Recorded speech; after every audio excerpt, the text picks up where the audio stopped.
48వ రోజుకి స్వాగతం సుస్వాగతం. RGL 7034 మీరు చూసేది ఇది. ఇకపోతే నిన్ననే ఆర్టికల్ రావడం జరిగింది. తెలంగాణ, ఆంధ్రప్రదేశ్, తెలంగాణ రెండు తెలుగు రాష్ట్రాలు వరి సాగుకి ఒక ప్రత్యేక స్థానం ఉంటుంది. ఈ విధంగా నిన్న 7 రకాల వరి రకాలు వాళ్ళు పబ్లిష్ చేయడం జరిగింది. అంటే ఆ 7 రకాలకు బోనస్ కూడా ప్రకటించడం జరిగింది. అది అవి చూసుకున్నట్లయితే మొదటగా BPT 5204 సాంబా మసూరి, ఎం వెంకటరమణారెడ్డి గారు మహనీయులు, బాపట్ల ARS అగ్రికల్చర్ రీసెర్చ్ స్టేషన్లో ఆ వరి వంగడం క్రియేట్ చేసినారు. సన్న బియ్యం ఉన్నంత వరకు ఆ వరి వంగడం ఖచ్చితంగా ఉంటుంది. ఎందుకంటే 40-45 సంవత్సరాల నుంచి ఆ వరి వంగడం దాదాపుగా మన పూర్వీకులు నాన్న, తాత, బాబాయిలు అంత అందరూ 40-45 సంవత్సరాల నుంచి ఒక వెలుగు వెలుగుతూ ఉంది. మానవ జీవితం ఉన్నంత వరకు, రైస్ తిన్నంత వరకు ఆ వరి వంగడం సాగు చేస్తూనే ఉంటారు. BPT 5204 అంటే అదే మెయిన్ రైస్ లైఫ్లోకెల్లా godfather BPT 5204 Samba Masuri. ఇకపోతే next the pride of Telugu Indian rice RNR 15048 Telangana Sona CVR పద్ధతిలో వరి సాగులో మనము ఆ వరి వంగడమే మనం నవంబర్లో చేస్తూ ఉంటాం. ప్రతి సంవత్సరం కూడా నవంబర్లో చేసి మార్చిలో హార్వెస్ట్ చేసి జూన్లో రైస్ రిలీజ్ చేస్తాం. ఇప్పుడు మనం తినేదంతా అదే. మన కుటుంబ సభ్యులు, బంధువులు, స్నేహితులు, శ్రేయాభిలాషులు, నా సర్కిల్లో ఉన్న వాళ్ళందరికీ పంపించేది తెలంగాణ సోనా. అది రెండోది.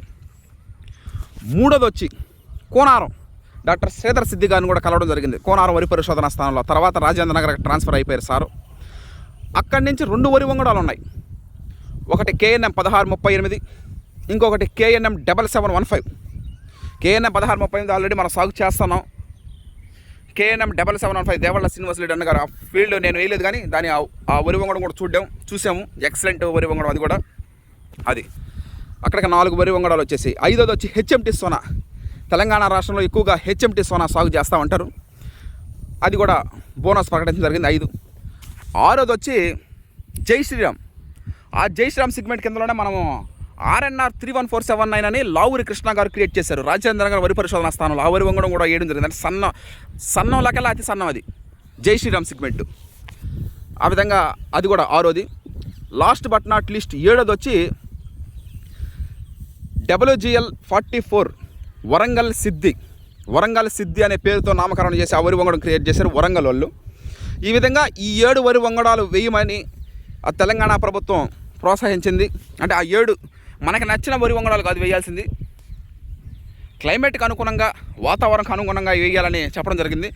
ఒకసారి మళ్ళీ ఆ 7 వరి వంగడాలు చూసుకున్నట్లయితే 1 BPT 5204 సాంబా మసూరి, ఎం వెంకటరమణారెడ్డి గారు క్రియేట్ చేసినటువంటి వరి వంగడం. 2 RNR 15048 తెలంగాణ సోనా చెన్నమాధవన్ దామోదర్ రాజు గారు, చెన్నమాధవన్ సురేంద్ర రాజు గారు క్రియేట్ చేసినటువంటి వరి వంగడం. 3 KNM 1638 డాక్టర్ శ్రీధర్ సిద్ధి గారు క్రియేట్ చేశారు. అదేవిధంగా KNM 7715 అది కూడా శ్రీధర్ సిద్ధి గారు క్రియేట్ చేశారు. 5 వచ్చి HMT సోనా. తెలంగాణ రాష్ట్రంలో ఎక్కువగా సాగు చేస్తూ ఉంటారు, మన ఆంధ్రాలో తక్కువ HMT సోనా కూడా. 6 వచ్చి జై శ్రీరామ్ సెగ్మెంట్, జై శ్రీరామే వరి వంగడం. అది సన్నంలో కల్లా అతి సన్నం 6వది అది. 7వది వచ్చి వరంగల్ WGL 44 వరంగల్ 44 సిద్ధి, వరంగల్ సిద్ధి అనే పేరుతో అది నామకరణం చేయడం జరిగింది. ఈ విధంగా ఈ 7 వరి వంగడాలు తెలంగాణ ప్రభుత్వం సాగు చేయమని కోరడం జరిగింది. మనం కూడా ఇప్పుడు నవంబర్లో తెలంగాణ సోనా సాగు చేస్తాం. ఇప్పుడు తెలంగాణ సోనా వేసుకోవచ్చు, కానీ మనం వేయం. మనకు ఇష్టమైన వరి వంగడాలు కాదు వేసుకోవాల్సింది, క్లైమేట్కి అనుగుణంగా వరి వంగడాలు వేసుకోవాలా. Okay, Harshat Viharan team, thank you.